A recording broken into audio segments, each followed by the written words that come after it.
Hello అండి, welcome back to my channel. ఈరోజైతే గోంగూర చేయబోతున్నాను. నేను చేసుకున్న విధంగా చేసుకుంటే చాలా రుచిగా ఉంటుంది, చాలా టేస్టీగా ఉంటుంది. ఇందులో విటమిన్స్ కూడా చాలా పుష్కలంగా ఉంటాయి. నేను చేసే విధంగా చేసుకునేలా ఉంటే చాలా అమృతం తిన్నట్లు ఉంటుందండి. ఒక్కసారి ట్రై చేయండి. అలాగే ఎవరైనా మన ఛానల్ ఫస్ట్ టైం చూసినట్లయితే లైక్ చేసి సబ్స్క్రైబ్ చేసుకోండి. ముందుగా అయితే గోంగూరని శుభ్రంగా ఇలా ఆకులు కట్ చేసుకొని శుభ్రం చేసుకోవాలి. గోంగూరని అయితే శుభ్రంగా కడిగేసి ఇలా కుక్కర్లో వేసుకున్నాను. ఇంకా 4-5 వరకు పచ్చిమిరపకాయలు వేసుకోవాలి. ఇంకా చిన్నవి 4 టమాటాస్ వేసుకున్నాను. పెద్దవి అయితే 2 సరిపోతాయి. ఇప్పుడు స్టవ్ వెలిగించుకొని ఈ కుక్కర్ని అయితే స్టవ్ మీద పెట్టుకోవాలి. కుక్కర్లో అయితే నేను నీళ్ళు వేయలేదు. ఇది ఉడికేసరికి కొంచెం వాటర్ అనేది వస్తుంది, దాంతోనే కుక్ చేసుకోవాలి. 3 విజిల్స్ వచ్చిన తర్వాత ఇప్పుడు స్టవ్ ఆఫ్ చేసుకోవాలి. ఈలోపు పోపు పెట్టుకోవడానికి వెల్లుల్లిని ఇలా తొక్క తీసుకొని ఇలా ఉంచుకోవాలి.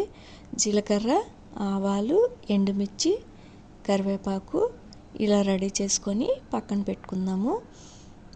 ఈ గోంగూరకి ఇవన్నీ కంపల్సరీగా ఉండాలి, లేకపోతే అస్సలు బాగోదు టేస్ట్. ఇప్పుడు కుక్కర్ అనేది చల్లారిపోయింది, మూత తీసుకుందాము. చూసారా, చక్కగా నీళ్ళు అనేవి లేకుండా చక్కగా మనకి కుక్ అయిపోయింది. ఇప్పుడు దీన్ని మెత్తగా చేసుకోవాలి. ఆకులు అవి లేకుండా మెత్తగా పేస్ట్ లాగా గరిటెతో కానీ పప్పు గుత్తితో కానీ ఇలా మెత్తగా పేస్ట్ లాగా చేసుకోవాలి. ఇప్పుడు దీనికి సరిపడగా ఉప్పు, కారం అనేది వేసుకొని కొద్దిసేపు వరకు ఉడికించుకోవాలి. ఇదిగోండి, చక్కగా మనకి గోంగూర అయితే ఉడికిపోయింది. ఇప్పుడు దీన్ని అయితే తాలింపు వేసుకోవాలి. ఇప్పుడైతే పోపుకి గిన్నె పెట్టుకొని ఆయిల్ వేసుకొని ఫస్ట్ ఆవాల్ని వేసుకోవాలి. ఇదిగోండి, ముందుగా ఆవాల్ని వేసుకుంటున్నాను. అవి కొద్దిగా చిటపటమనే తర్వాత జీలకర్రని కూడా వేసుకోవాలి.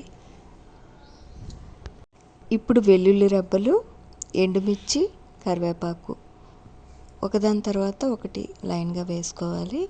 ఇది కొద్దిగా ఫ్రై అయిన తర్వాత ఇప్పుడు ఆ గోంగూరలోని ఈ తాలింపు అనేది వేసుకోవాలి. చక్కగా మనకి పోపు అనేది రెడీ అయిపోయింది. ఇప్పుడు గోంగూరలు అయితే వేసుకుందాము. ఇదిగోండి, నేను వేసుకుంటున్నాను. చూసారు కదా, గోంగూర అయితే ఒక్కసారి ఇలా వండుకొని చూడండి, నిజంగా అమృతం తిన్నట్టే ఉంటుంది. వేడివేడి రైస్లో అయితే ఈ గోంగూర వేసుకొని తింటే చాలా రుచిగా ఉంటుంది, టేస్ట్గా ఉంటుంది. ఇందులో iron, vitamin A, vitamin C పుష్కలంగా ఉంటాయి.